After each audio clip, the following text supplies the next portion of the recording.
Dear Lord, we thank you that you have allowed us the opportunity to be part of this city council meeting.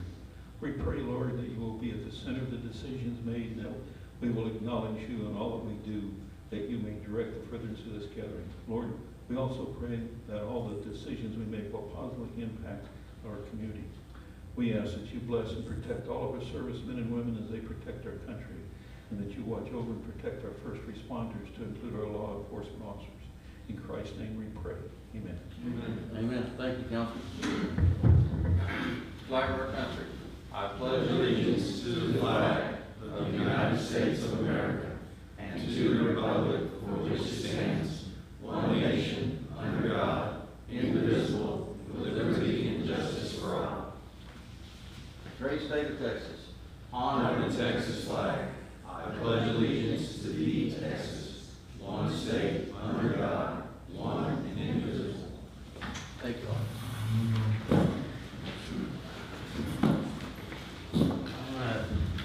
City Administrator, go ahead and take roll call, please. Mayor Chris Park. Not here. Councilmember Mitch Davis. Here. Councilmember Chris Ellis. Councilmember Jerry Reesner. Here. Councilmember Greg Parton.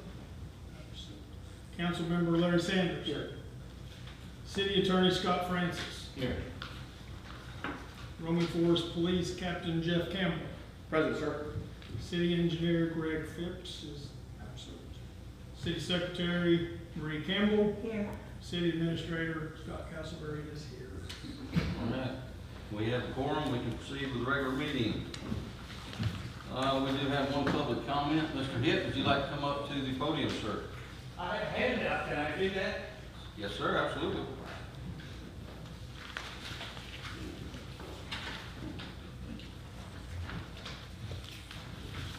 Thank you, sir.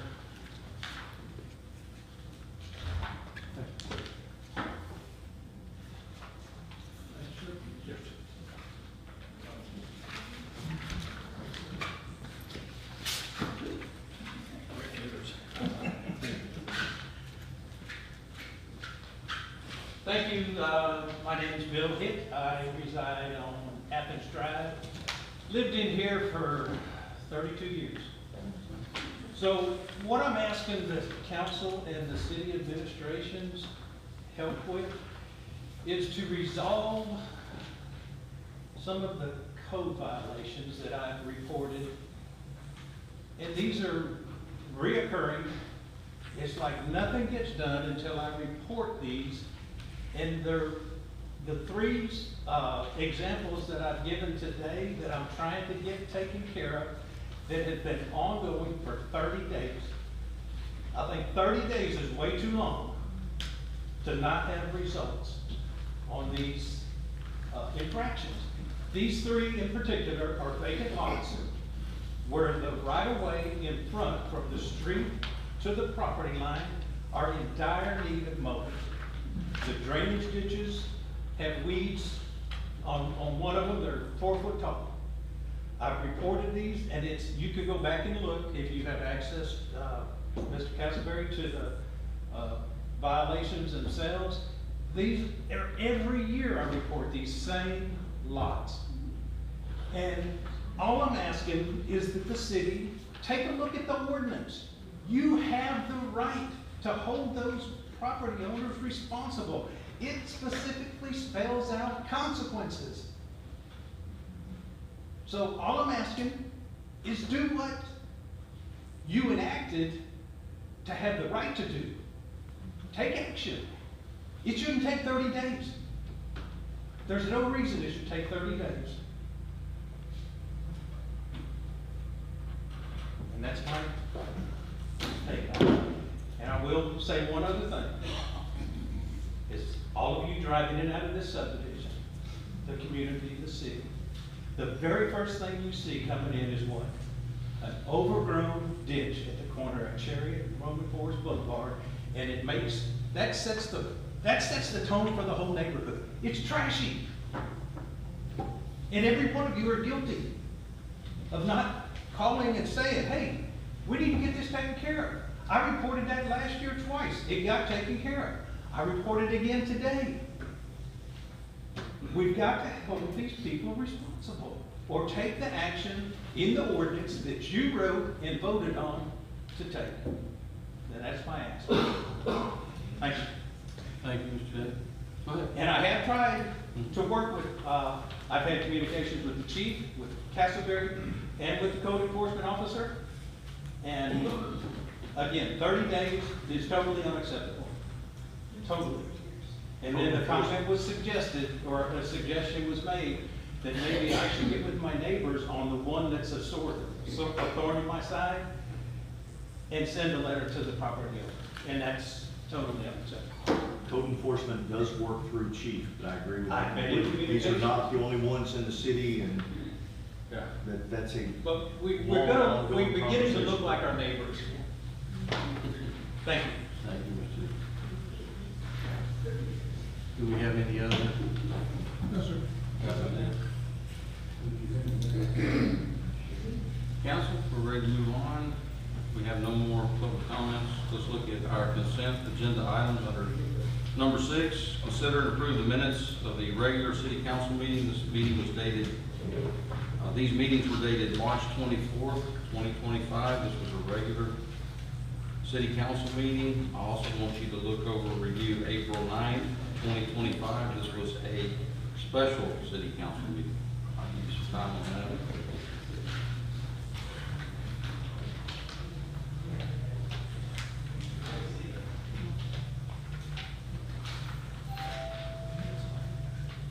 They're not? Okay, that's fine. Not fine. No, we're good. Okay, so just a small clerical error, council. We're going to come back to those minutes. So let's look at the maintenance report. It should be here, submitted for your review.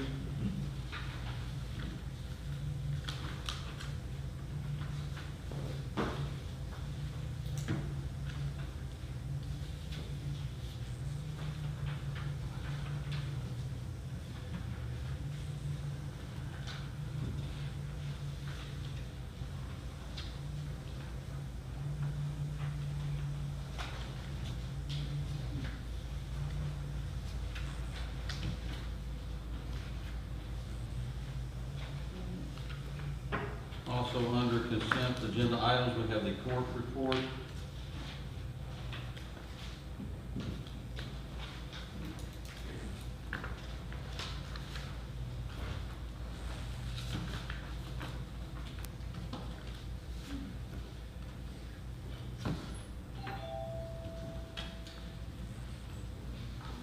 The next item would be the permit report.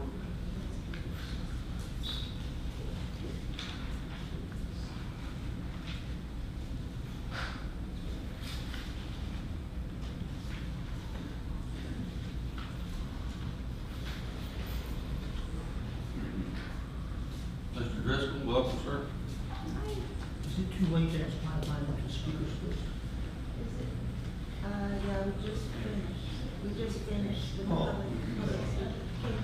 Oh. Very late as usual. Okay. I'm sorry. That's all right. Sorry, Mr. Driscoll, yeah, we moved on to our consent item, sir.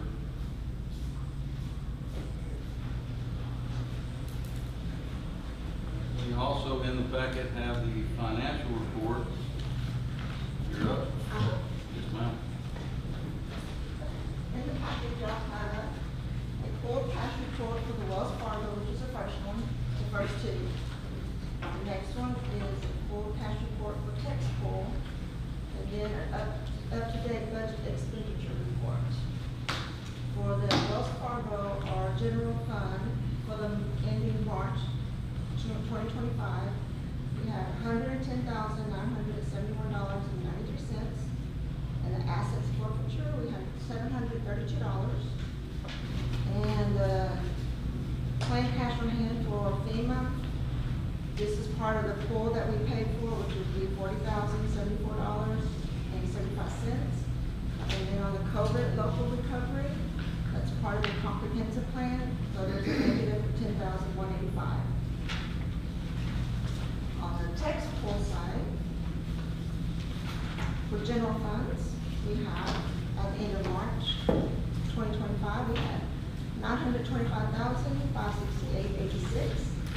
The reserve fund, $383,983.63.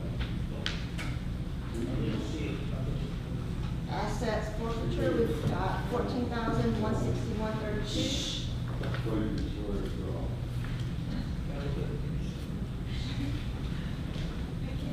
You can't hear me? Yeah, sorry. You want to start Somebody over? up here talking. FEMA, we have $318,016.64. COVID local recovery, $361,781.25. Capital projects, $38,133.69. And the debt service, $202,834.44. Anybody have any questions? Give them just a minute, I'll read to review it, they may ask you questions.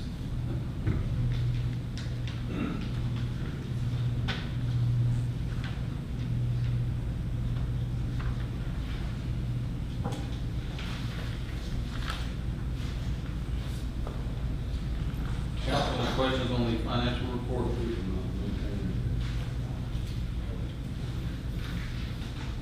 Okay, ma'am, I think you're good. So you do have in front of you now the minutes from those two meetings, the regular and the special, for your review.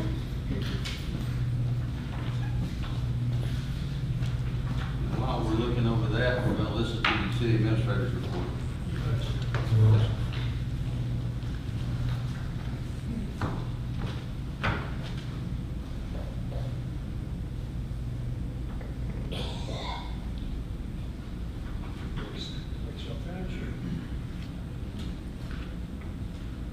Give it a minute. Yes, sir.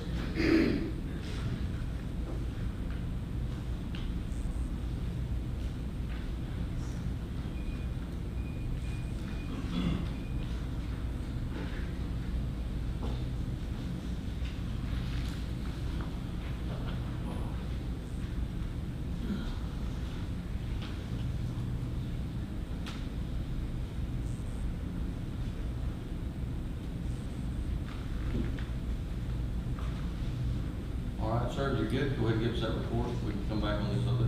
Yes, sir. Thanks. Let's start with the events committee, the community relations part. The events committee hosted a Hot Rods in the Park back on March the 30th. Great afternoon filled with food, fun, and classic cars. Special thank you goes out to Scott Miller that helped to organize that with our three ladies on the events committee. On April the 19th, the events committee hosted a coffee and donuts meet and greet here at City Hall. City residents get to come together, meet new people, meet new residents.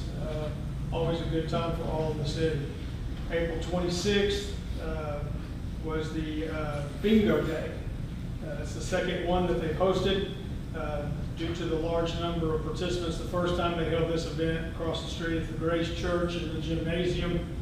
And another successful event for our events committee. On May the 26th, the events committee and the VFW Post 4816 will host a Memorial Day observance at 10 o'clock a.m. at the Purple Heart Monument in the Roman Forest City Park. We look forward to a meaningful ceremony honoring those who made the ultimate sacrifice for our freedom. Following the observance, the Roman Forest 50th Anniversary Founders Day celebration will take place at the Pavilion starting at noon. This celebration will feature food, fun, games, bounce house, and vendors. Anybody out there that would like to volunteer, be part of our events committee, and you don't know how to get a hold of Deanna through the events committee email, you can sure come up here and see Marie or I. We'll help you get pointed in the right direction, but we're always looking for more help at any of these events. Administratively for the month, last month there was a question about new commercial permits in our city. And since I started back on October the 14th, there were no permits. on mine, but a lot previous that had just started the doctor's office down here on the corner. And then there was some alcohol ones on Roman Forest Boulevard down at the Fuel Max, and then on Appian Way that's fixing to go in.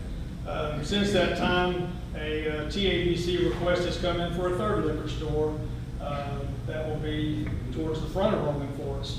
That came in yesterday. So they have asked for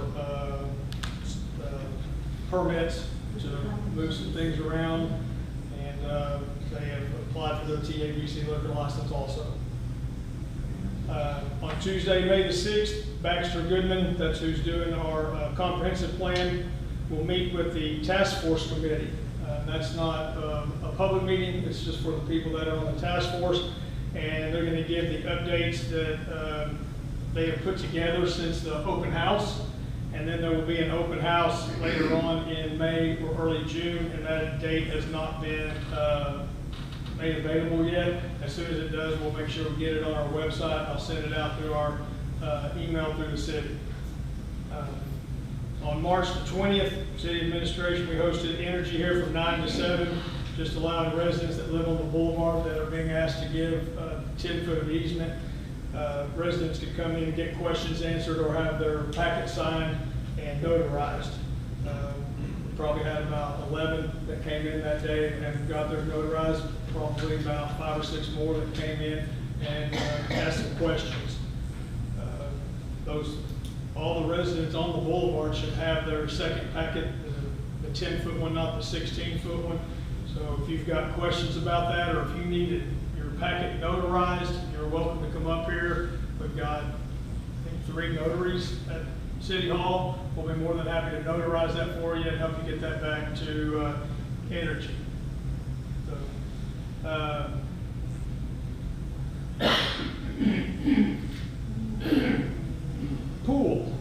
Pool is set to open on May the 24th. That's a Saturday before Memorial Day. The splash pad is going to open next Monday on the 5th. If you happen to drive in from work today, you saw the splash pad. It was working today. Josh has been busy making sure that the barrel works now and everything was working order. In fact, I went up there about 5 o'clock and watched some families and kids get out there and play today. Because we're testing to see if it's going to turn off on time and other things with it. But it will open on the 5th, that's next Monday, and then it'll be open every day, I think, except Wednesday, so it's maintenance day for that. Applications for summer lifeguard positions are being accepted here at City Hall. Information is on our website. They can come in and see Josh, or they can come in and just pick up an application, but we are looking for people to be lifeguards this summer at the pool. Family swim pass applications are available on the website. You can bring that application up here to City Hall and either get with Josh or you can get with Marie to make a payment. There's going to be a sign up for swim lessons available here. We're trying to make that price for those swim lessons $100 a kid, but we're changing up things a little bit. I think last year when they did that, they were only giving them 6 lessons, and we're going to move it to the first 2 weeks of June, Monday through Thursday, and they'll get an hour each morning. There'll be 2 age groups, ages 3 through 6 and ages 7 through 10. So they'll give them 8 lessons instead of 6. And that is a little bit of decrease on the price from what it was last year, but we want to get a lot more kids involved, get a lot more kids and their parents involved wanting to go to that pool that we've got redone for them. Water aerobics, last but not least.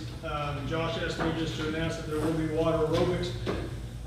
I do not know the lady's name that is setting all that up, but if you have questions about it or you want to get involved with that, then just give me a call here and I'll make sure that Josh gets you in touch with the right person. But that'll start first week of June also. Yes, sir. Last year, we had some residents ask if we could have a, turn the mic on.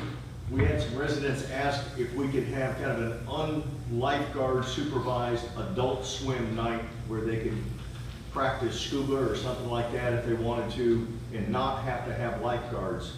Is it possible to do that, whether they rent it or can they do it without having city personnel there if they sign a waiver or something to that effect? I would think that, and I would have to check into that with Scott, but there's a lot that goes into that. There's a lot of legalities that come along with them not renting it, not signing an agreement. I don't think they have any problem signing the agreement. I don't know about rent, but they just. I think that the lifeguard part is the part where, I think you would have to have lifeguards and they would have to pay for the lifeguards if they rented out that facility for that. Because we do rent the facility out for parties, so I don't see a difference in that, but we have lifeguards that are at that and we do have to pay. But they can sure call and we'll see what we can do, and I'll get with Scott. Any other questions?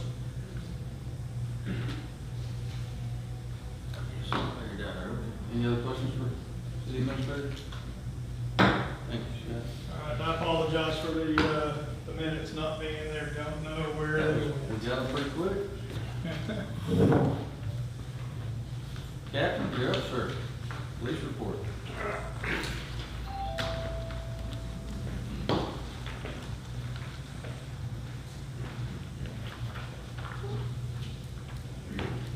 Your Honor, thank you, and distinguished councilmen, residents, welcome.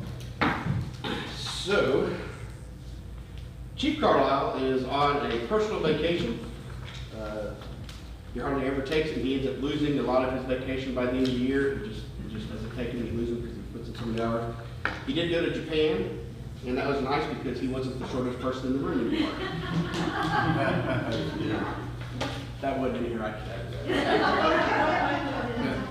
We hired Officer Noelle Rockwell. She's our newest member. She came to us from Montgomery County Sheriff's Department. She was doing really well out there, but then they moved her really far away from her house, and they kept changing her hours back and forth. And she's a professional bodybuilder as well, and so our schedule and our closeness to her residents benefited her lifestyle better. And so she came to us with some experience with the Sheriff's Department, so we're glad to have her. We are still waiting to get this Tahoe in to replace the truck that was wrecked. The problem is that we're putting used equipment on a used vehicle, and we're trying to do it as cheaply as possible to stay within the budget. And some of the equipment that we were having put on there didn't work. And so they're having to get new equipment or new used equipment and try that out. And it's just a big mess. Hopefully it'll be here this week. That's what I'm being told, but we'll see. Unit 10 is our old Tahoe that we were going to, and City Council approved to have, let us sell it. It had stopped working, it wasn't running. The starter went out, and we were told it was going to be real expensive to fix. And we started getting bids for it, and the highest bid we got was $600. And I'm just like, there's no way that this truck is worth $600. It's got to be more than that. So we took it to one of my mechanics that I know just to get a free quote. And he was able to get this thing running like a new vehicle for less than $2,000, like $1,800. And so we're going to turn that over to code enforcement. Apparently he fits in that vehicle better than the little car. And then we're going to take that little car and turn it into an admin / undercover car. So it kind of benefits the city and the police department both ways. All our flock cameras are installed. One was accidentally placed on federal property, so they're going to relocate that soon. But they're already helping out. We've already recovered some stolen vehicles, stolen license plates, and so they're an incredible tool to have, so I'm glad to get that. Our 2024 FEMA grants have been completed on the city and federal side, so we're just waiting for the state to finish reviewing them and make any modifications. And we still have an opening for a police officer. We do have a couple applicants in the work. We're doing background checks on them now, so as soon as those backgrounds come in, hopefully we'll be able to hire somebody the next month or so. Anybody have any questions? Yes, sir. There's a bill right now at the Texas legislature that what it's going to do is require all the cameras that are on Star, and not on Star, but anyway, the people downtown, keep those records for 30 days. So if there's an accident or something, they can review them. Will that affect the flock cameras, or do you already maintain a record? So that doesn't affect flock because they're not monitoring traffic. They're just monitoring the vehicles that are coming in and out. And again, those are stored for, I think they're already stored for 30 days, and then they go away. So if we don't do a search on it, they go away after 30 days. And we can only do a search if it's a suspect vehicle and we have good intel and a case number to look that up. But it doesn't monitor traffic like people speeding or anything like that, or registration, it doesn't monitor any of that. Thank you. Yes, sir. Speaking of what you were just saying for what you need to do the search, do you have a written policy on that yet? And if not, I would like to request that Chief draft a written policy on that so that we know, just for everybody's benefit, now that there's cameras up that they can see every car that comes and goes from anywhere in the city, I think it would be good to have a policy of when that can be pulled. And you're absolutely correct, and we do have policy in place already. Good. We started that before the officers were allowed to even access the cameras. So they weren't allowed, they had to sit on hold and wait until we finished that policy. It's completed now, they've been trained, and so they have to follow that policy. After Chief gets back, if he could just give us a copy of that, just so that we can see that. Yes, sir. I know one of the other council members who's not here tonight wanted to see a copy of that. Yes, sir, I'll do that. Thank you very much. Yes, sir. Thank you. All right, council, we're looking at all consent items under number 6. We will vote to approve them as one group of consent items. Is there any other questions on any of those items? Ms. Kessler? I make a motion that we approve all consent items under item 6. All right, motion on the floor, Councilman Reasoner, to approve consent agenda items as presented. Do I have a second? Second. Councilman Sanders seconds. All in favor of approval? It is unanimous.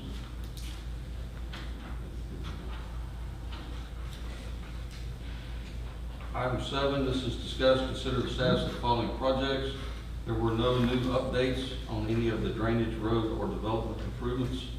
So Mr. Phipps was not necessary to come out here tonight. So I would ask that there is no action on this item 7 tonight. We're good with that? There's no new information. Okay. Item 8, discuss, consider approval of City of Roman Forest authorization to issue requests for proposals for administrative services as a disaster recovery management service provider to complete application and project implementation and request for qualifications for engineering services for the Federal Emergency Management Agency. I'll let you take it from here. I'll just, Thank you. I'll introduce Luke to you. Yes, sir. This is Luke Kretschmer. He is with Grant Works. Came and met with Chief and I a couple of times now over the last couple of months. And what Grant Works does is they come in and help out with, basically take over FEMA grants. When there's a, like the Burl, the storm that we had last year, they're the ones that take the front edge of that. And so they came in, did a presentation for Chief and I. We thought this was a great program for the City of Roman Forest, taking that out of the hands of what Chief was having to do and letting it get more where he could do his job of being the police chief rather than chasing down all the things that FEMA needs. So I'm gonna let, Luke's gonna give you a presentation, talk about what we're asking to go out for, and let you vote. Mayor, Council, thank you for having me tonight. Thank you, Scott, as well, for the introductions. My name is Luke Kretschmer. I'm with Grant Works. We help city and county governments throughout the state of Texas looking for grant opportunities. We help them from start to finish. We do FEMA grants. We do a lot of other smaller grants as well and bigger ones. That's not important. That's at the moment. We're going to talk about this FEMA opportunity. The reason I'm standing before you tonight, this FEMA opportunity I'm bringing before you is a FEMA PA. That's public assistance. We've tailored this grant opportunity in such a way that we're calling it a pre-positioning. Now, what I mean by pre-positioning is we have storms in the area, right? We're in Houston. We got a hurricane last year, we've had a hurricane the year before and the year before that, and there probably will be one this year, unfortunately. This opportunity for the city is tailored in such a way that we want to come in, work with the city before the storms start. Now this opportunity, as I'm talking, where each year there's these weather events that are happening. And when those weather events happen, the state will declare a disaster. Now, once that disaster is recognized by FEMA, FEMA will give it a number. Hurricane Beryl was DR, that's disaster recovery, 4798. Now, you'll see a lot of these DRs with different numbers attached to them. That's just what it's, what it's trying to label, which each storm may be. So DR 4798 was Hurricane Beryl, and we know that that did some work here in the Houston area. So what we're aiming to do with this grant opportunity is pre-position cities before these storms happen. And by pre-positioning, I mean getting someone such as GrantWorks or a competitor of ours on board to work with the city, so when these disasters happen, you have someone ready to go. You have someone ready to write an application to send into FEMA. The reason why we're pushing for this pre-positioning is due to the fact that there are many cities, such as Roman Forest, you guys meet once a month, unless you have a special meeting. Now, you have a hurricane that happens the day after your city council meeting, and you gotta wait another month. Now, I'm sure that wouldn't be the case. You probably have a special meeting, of course. However, time is of the essence when it comes to these FEMA grants. And what this pre-positioning will do is allow the city an opportunity to have someone on their belt loop ready to write an application to submit to FEMA as soon as these grants, or as soon as this disaster is declared by the state. When that disaster is declared, you have someone like GrantWorks or one of our competitors to write that application, get it submitted, and then we can start the funds. The funds will start rolling in sooner rather than later. Now, they say FEMA is not a first come, first serve. However, we disagree. They're gonna see the first applications that come across their desks, and they're gonna be the ones to stamp it yes or no. And you don't want to get stuck on the bottom. You don't want to get stacked on top, or you want to get stacked on top. Apologies, not on the bottom. So this pre-positioning alleviates the need for the city to hire an administrator once a storm happens. This would mean that you'd already have a GrantWorks in your back pocket before the storm comes, like I was saying. And when that storm comes, we're there to help out any way we can. And this grant, we've tailored it in such a way, or this agenda authorization language, we've tailored it in such a way that we can cover FEMA, we can cover the Texas Division of Emergency Management, we can cover the Texas Water Development Board, and we can cover the Texas Water Development Board and the Texas Development Board. Now, this is just a really great opportunity. We're working with the city of Patton Village at the moment on this same opportunity. We're actually doing a ton of work out there at the moment, but we're really pushing for this because we don't want to see cities like Roman Forest get left underwater or left with debris in the road and nowhere to point. That is really all I have to say.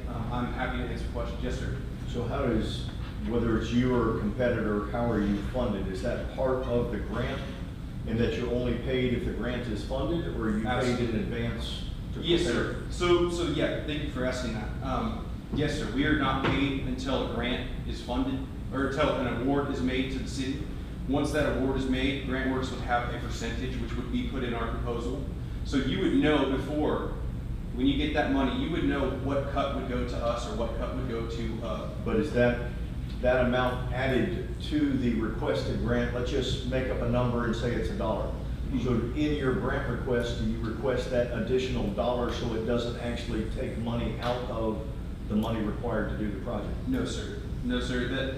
The grants are written in such a way that the government allows or is allotting a certain amount of dollars for grant administrators. So say you have a $700,000 grant, they may give you $750,000 because they're going to give that $50,000 to a grant administrator. Yes, sir. And this program here, if you choose to award any competitor or GrantWorks, it is a 2-year start-off contract. Now that, I say contract, there's no down payment or anything of that nature. We only see funds when an award comes to the city from FEMA or Texas Division of Emergency Management. So there is no retainer that we're expecting out of the city by any means. We just want to be here when something happens and be able to assist in any way that we can. And do you actually submit the grant after the city reviews it, or do you? Yes, sir. So we would work closely together with the city. We would gather intelligence, based on photographs or based on damages that we have. We'd have a damage assessment done around the city, and then that would all be submitted to FEMA as well with the help of the city and. But the city administrator approves it before it's submitted. Yes, sir. It would be, we would work very, very closely with one another. We would not want to do anything that is not approved by city officials. So pre-positioning, so hurricane's coming in, we know the track's coming our way, it's 3 days out. Sure. Just define pre-positioning. What are you, yeah, go ahead, sorry. No, sir. Yeah, just pre-positioning, that would mean, you know, before the storm is out, you'd have somebody hired. That's what we mean by pre-positioning. So having someone hired as an administrator, a grant administrator, to assist the city once that storm makes landfall and becomes an issue, you would already have somebody on standby. As soon as the storm clears up, we're there to start taking photos. We're there to start making assessments. We're there to start writing an application immediately. Yeah, so y'all keep a file on the city ahead of time? Oh, yes. You never know what damage is gonna occur, right? Right. It could be flooding, cause damage to our roads, it could be wind, cause damage to our houses, okay. Yes, sir. So you would actually kind of keep a file on, this is the city's, state of the city? Absolutely. Yes, sir. And then this is what's happened now after the storm? Yes, sir. And that's something that FEMA is pretty stringent on. They do want solid evidence Mhm.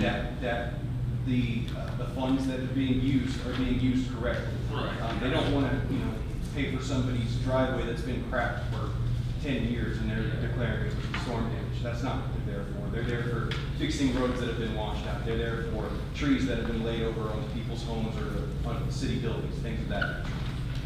And then do you coordinate with the local municipalities or other government entities? Say, for instance, the bridge at the entrance to Roman Forks, right? If that goes underwater and it's damaged, if we, the city, apply for a grant, do you work with the county to make sure that the county's not applying for that same thing so that That would just be the money doesn't go someplace else instead Right, of I understand. whoever Yes, the sir. actual controlling entity is? Yes, sir. That would be a conversation that would be had at that moment. That would be a joint, conversation to ensure that funds aren't being replicated elsewhere on projects. But, in the majority of the time when disasters are being declared, they're gonna declare it under the county. So the county of Montgomery would be declared disaster. Now, every city in the county of Montgomery County would also be eligible for these funds.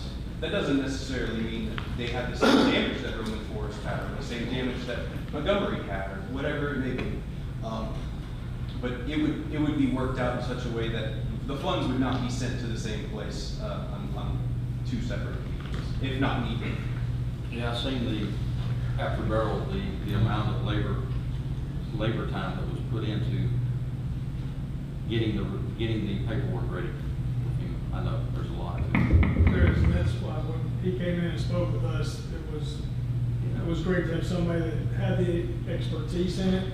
Yeah, I would like to see, I don't know, I'd like to see a proposal that has some numbers on it.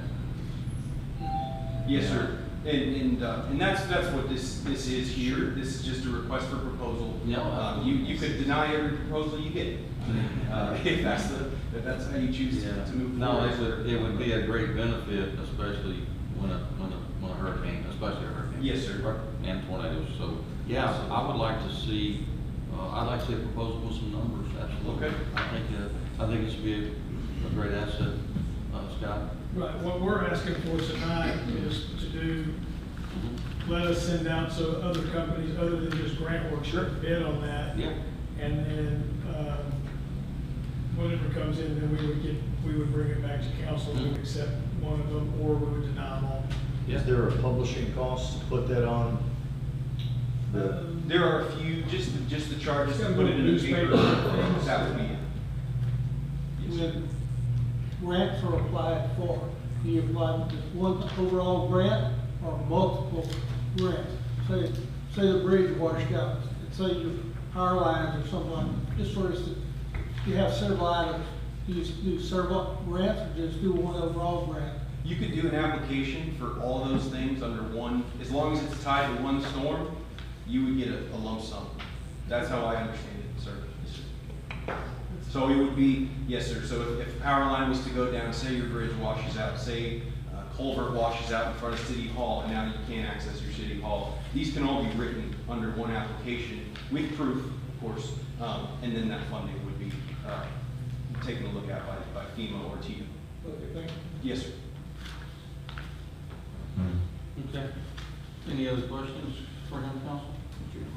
So I think what we need to do on this item, we can take action here. I think we need to go ahead and allow, city administrator to take, go ahead and put this out for, bid. Yeah, absolutely.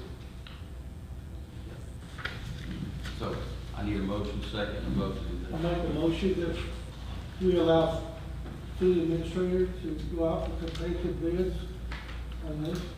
For the, For the grant, we're going to call this, what are we going to name this? grant proposals. Administrative services Admin- as disaster recovery management service Okay. provider. Disaster Recovery Administrative Services. How does that sound? That sounds great. Okay, so that was a motion. That was a motion, Councilman Sanders. Do I have a second?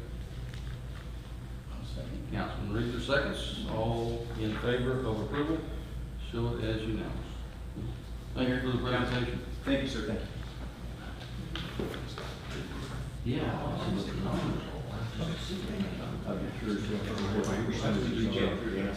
What's that? That's what you get for the responses. Yeah, no, that's what I'm saying, is now, yeah, to see what those are.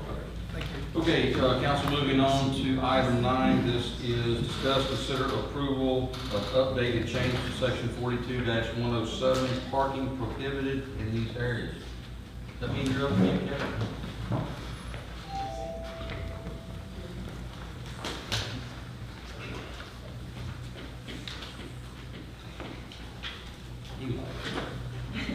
He likes it. Thank you, sir. So what we're asking for is an amendment to the ordinance to include all the cul-de-sacs. There's already an ordinance that prohibits parking in certain cul-de-sacs. And so what we're asking is to increase that area so that people cannot park around the cul-de-sacs or in the medians for all the dead-end cul-de-sacs. It doesn't include the streets, it's just the circle. And the reason for this that came about is if you look at these pictures here, this is on Genoa in the new section that was on before us. And the residents here are all parking in the street, and then the garbage trucks can't get through, and so they're driving through the grass. And when they drive through the grass, they're leaving big ruts. And these ruts are, they're very unsightly, and then they cause problems for our mowers. And so it's just becoming an issue, that we're noticing that this is becoming problematic. And So they can't park anywhere but the driveways on the cul-de-sacs? Yes, sir. And so where does that allow them to park? We have lots of residents that have more vehicles than they do driveway. So, So like on this particular residence right here, they have very long driveways, and they're still parking in the street with plenty of driveway space left on this particular street. There's not a whole lot of these in the city, it's just a couple of them. and then would that also apply, so on Artesian Way where the townhomes are? That's already an ordinance. So that ordinance is in place, so we're just saying it's pretty much the same ordinance, we're just including all the cul-de-sacs that are dead-end cul-de-sacs and just around the circle part of it. Okay.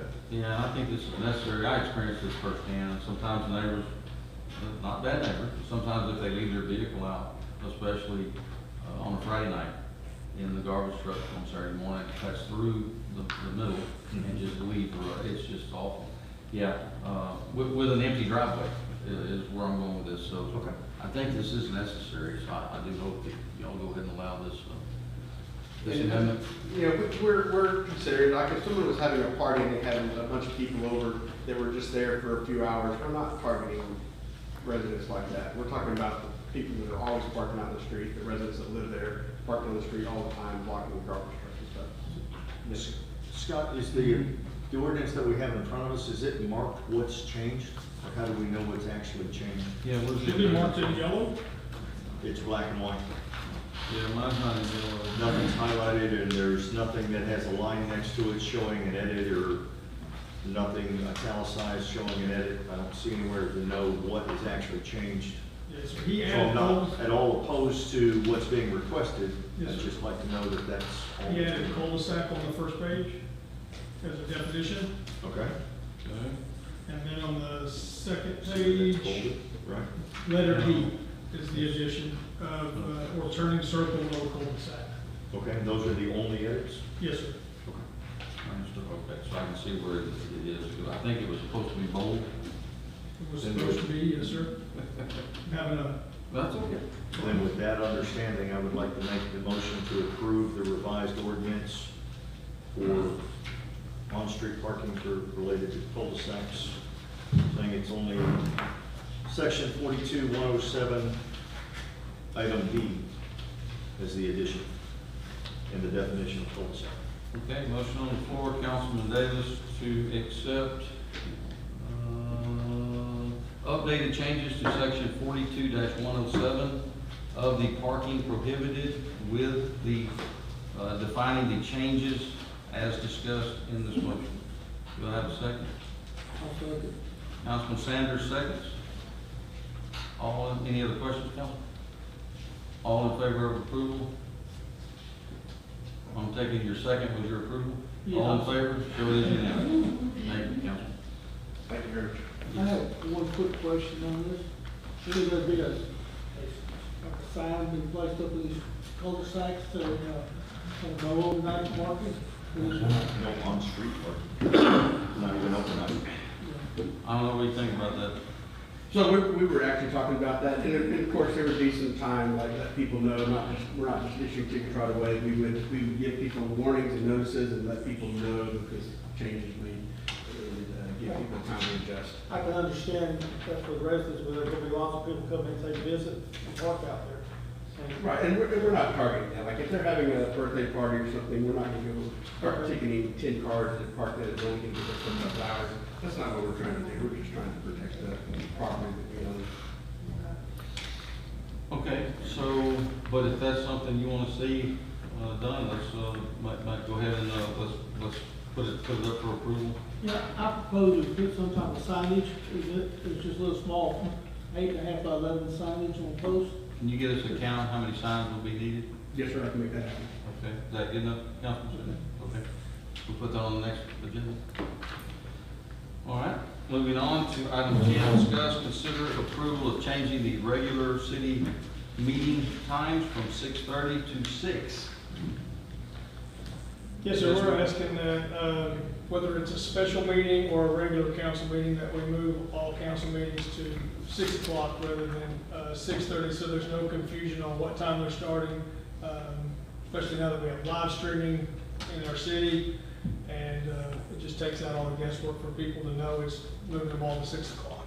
So everything would be scheduled at 6. Yes, sir. I like the idea, but that is up to you three individuals. Any discussion on this? No, with the other two council members not being here, it's not an issue to me. I know at one time we kept them at 6:30 because people complained 6 o'clock was too early to attend, but now that they're live streamed, I don't know that that's an issue. Yes, So we so, have not had any public comment on it, so.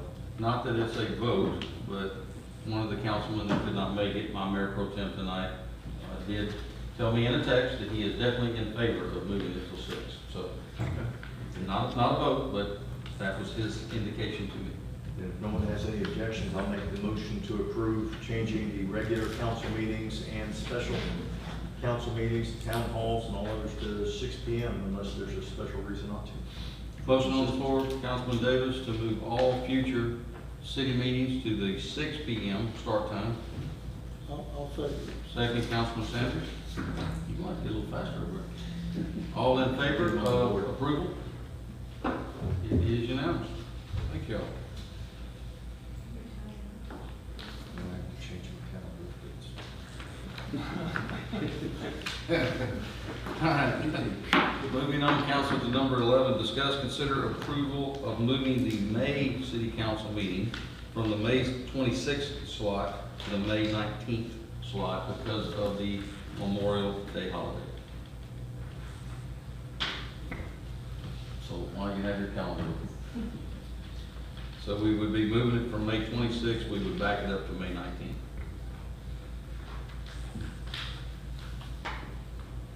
I'll make a motion to change our meeting date to May, from May 26th to May 19th. Motion on the floor, Councilman Sanders, to change the regular city council meeting date from May 26th to May 19th. Do I have a second? Councilman Reader, second. All in favor of approval? It is unanimous. All right. City Council, at this time, City Council is going to adjourn into closed executive session. This is to discuss city administrator position. And the time is 7:20.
We're good. All right. Okay, council, we have adjourned from our executive session. We have reconvened into our regular council meeting. That time was at 8:26. And do I need to take a roll call again? I don't have to do it. Okay, so we did. So council, we are still on item 12, discussion of city administrator. This was the review of our city administrator. Is there any action that council would like to take tonight on what we discussed? Council? Yes, Mr. Mayor, I'd like to make the motion that we take the action on the salary adjustment as discussed in the executive session. Okay, motion on the floor, Councilman Davis, to approve the salary adjustment as discussed in closed executive session. I have a second. Councilman Sanders, all in favor of approval? 1, 2, 3, unanimous. All right, thank you, council. All right, at this time, vote on this to pay city, so actually that was item 14, sorry. Okay, city council request future agenda items. Larry, what was yours? Or Councilman Sanders, what was yours? Signage. Yes, Signage.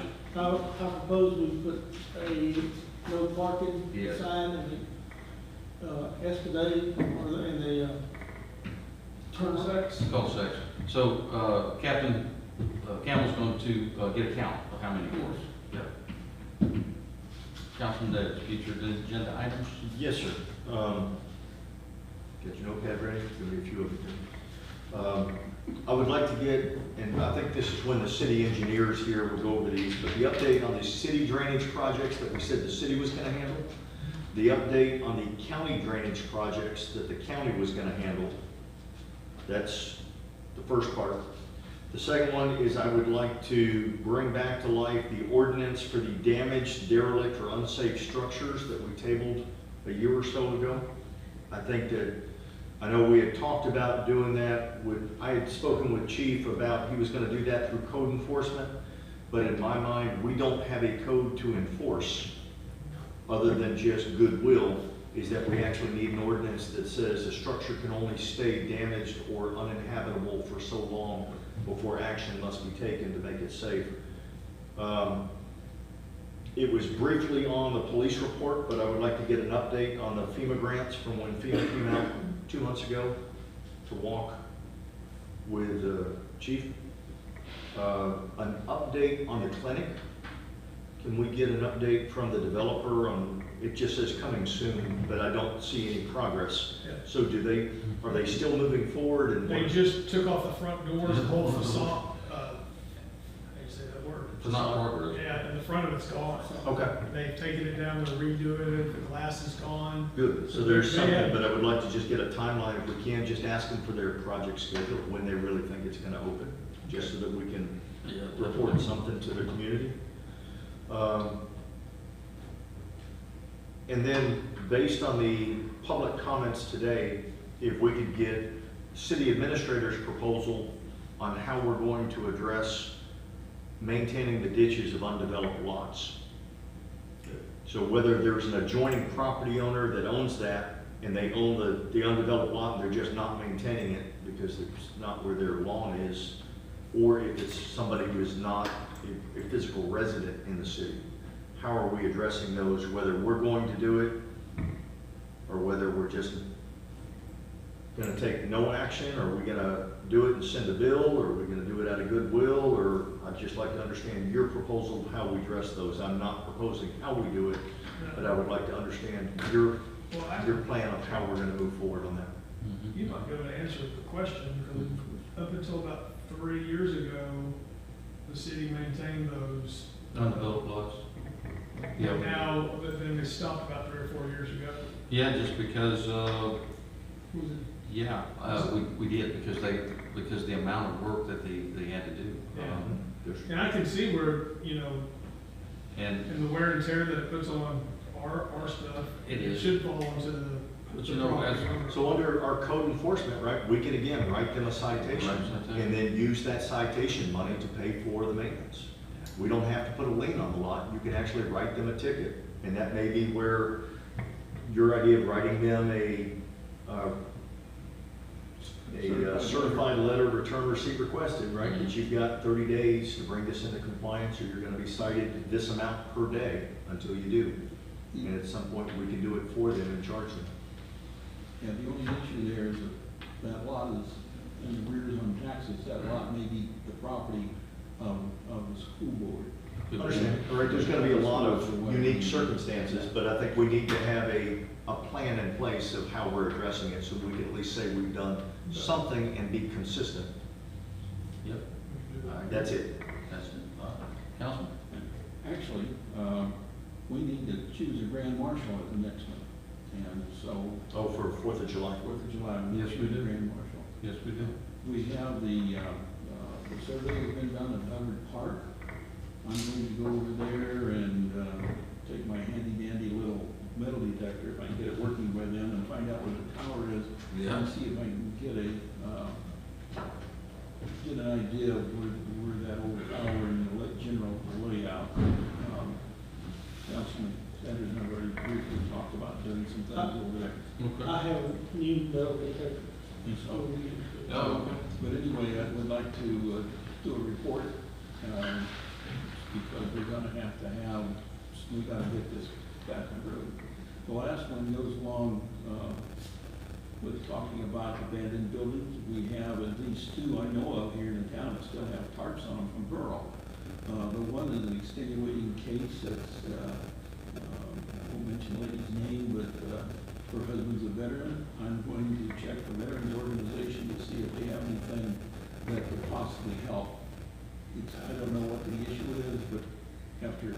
There's several of them, and I know Chief has been working with code enforcement to address them, but again, I'd like something as an ordinance that actually gives us a little ability to push that forward. I'm gonna fold that request into your request then about the status of these buildings that are in too long. Okay. Are y'all gonna put these to the city administrator, city secretary on an email? I'm sorry? Are y'all gonna put these requests through to them on an email? I can if we need to, or otherwise just through this discussion. You tell me. It helps them if you do it by email. I Okay. would appreciate that. Yeah, if y'all would just do the request by email. We can discuss the request here, but just do it by email. And then, Mr. Reasoner, you're logging this future agenda? Yes, I have I've been working on a modification, if you would, to our current logging. And we need to bring that up and talk about that on the next one. Now, Okay. there's a lot of changes that I've made to that logging, permit Okay. to make it realistic. Okay. Let me get realistic. All right. I got one real quick thing. I've talked to Scott a number of times. Mm-hmm. These vacant lots of them are valued next to nothing, but they're worth lots more than the $1,000 they're appraised at. Can we go back to the county and have those reappraised? How would that work? I don't know that. I don't know how to answer that. I don't know. Yeah. Scott, Huh? I was asking Mr. Francis. I'm so sorry. So the question is, if we have, say, an infill lot that's undeveloped, and it's appraised at the county at $5,000, but we know they're selling for $75,000, how do we go about requesting that through the county that they appraise it at fair market value as opposed to whatever it's been as an undeveloped lot for 20 years or 50 years? I still don't know the answer to that. Now that I've heard the actual questions, and I'll have to look into it. Yeah, sorry. Yeah, All right. Any other future requests, future agenda items? but I can look into that. Yes, sir. A workshop, Mhm. like we had planned on doing tonight with, about the Thornberry development. The, We need to set that the as contract, well. setting a date for it. Next week looks better for you, Scott? Better, but I'm available. I'm not available Thursday, Friday this week. I'm out of town. Well, then we're too late on that. Okay, so let's do next week. Mr. Greg Phipps is available next Monday, and then he's out till the 19th of May. Mr. Parton is out the rest of this week, available next week. Mr. Ellis's wife is pregnant and probably out the next 2 weeks. But proceed with caution. He said if we need to go without him, he would try to work if he could, but, Well, for what we're gonna be doing, I think we're good, mhm. just with us in the city attorney. But I think Greg Phipps is a big part of being at that. For the initial,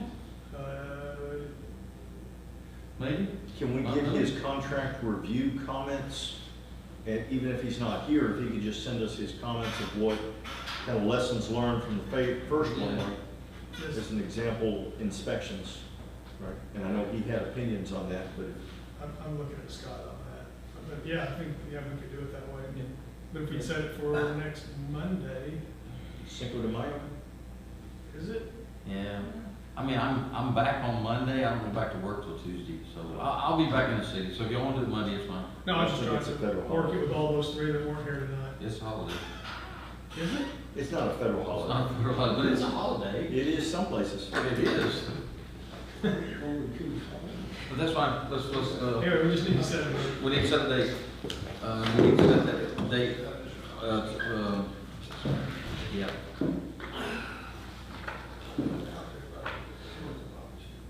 I'm open any day Tuesday on next week. No, Monday's fine. Greg is only available Monday? Yes. I'm Greg's just- available Monday, so we can. Let's just do it Monday. I have no That's fine. objection to Monday. I'll be back. Can we do a workshop at 6 o'clock? Jerry's good for Monday. Yes, sir, you approved that tonight? Monday the 28th, yes. Yep. No, not the 28th, Monday Fifth. the 5th. Right. 6 o'clock. 6 o'clock. 6 o'clock. Yeah, okay, let's set it for Monday, 6, Monday the 5th. To answer your earlier question Thursday. All right, council, anything else we need to talk about, or I just need a motion for adjournment? Man, you should lyrics right. Oh. I'll make the motion, we adjourn. Motion on the floor, Councilman Davis to adjourn for the evening, do I have a second? He seconds? I had a question. Hang on, motion on the floor, do I have a second? It's a question back on Hang the on, fifth. I have a motion on the floor, do I have a second to adjourn? Do I have a second to adjourn? Second to adjourn, second to Councilman Reasoner, any discussion? Go ahead. Yes, back to Scott on the 5th. Will we have a copy of those contracts sent to Thursday. everybody so they can review it before Monday? Thursday. Okay. Okay. Okay, I have a motion and a second, all in favor of adjournment, show it as unanimous. This council meeting is adjourned at 8:41. Now I'm on record. What I thought was gonna be a real quick meeting. It was, we're still in the same